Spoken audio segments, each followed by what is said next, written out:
আপনি কি জানেন পৃথিবীতে এমন একটা সমুদ্র রয়েছে যেখানে কোনো মাছ নেই, কোনো প্রাণ নেই, কিন্তু আশ্চর্যের বিষয় হলো সেখানে মানুষ ডুবে না। এই রহস্যময় জায়গাটির নাম কি বলুন তো? এই রহস্যময় জায়গাটির নাম হলো ডেড সি। কোথায় এবং কি? ডেড সি আসলে সমুদ্র নয়, এটা একটা বিশাল লবণাক্ত হ্রদ যা অবস্থিত ইসরায়েল ও জর্ডানের মাঝখানে। এটি পৃথিবীর সব থেকে নিচু স্থানে অবস্থিত, সমুদ্রপৃষ্ঠ থেকে প্রায় 430 মিটার নিচে। এখন প্রশ্ন হলো, কেন এখানে কোনো প্রাণী নেই? কারণ একটাই, অতিরিক্ত লবণ। ডেড সি এর পানিতে প্রায় 30% লবণ আছে, যা সাধারণ সমুদ্রের চেয়ে 10 গুণ বেশি। এই লবণ কি করে?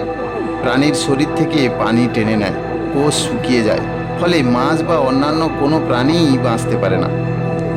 এই প্রক্রিয়াকে বলা হয় ওসমোসিস।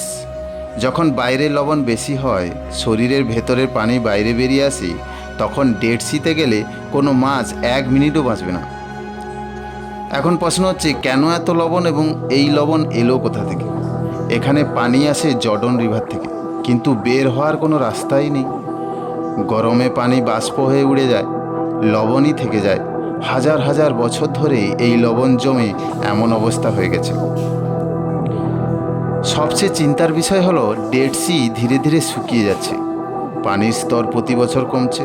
একদিন এটা পুরোপুরি হারিয়ে যেতেই পারে। তাহলে বন্ধুরা, ডেড সিতে পানি আছে কিন্তু জীবন নেই, আর এই অদ্ভুত রহস্যটাই এটাকে করেছে পৃথিবীর সবচেয়ে বিস্ময়কর জায়গাগুলোর মধ্যে একটি। এমন আরও ভিডিও পেতে অবশ্যই ফলো রাখুন এবং চ্যানেলটিকে সাবস্ক্রাইব করে রাখুন। ফিরে এসেছি নতুন কোনো কৌতূহল ভিডিও নিয়ে। ততক্ষণ পর্যন্ত সবাই ভালো থাকবেন। Thank you.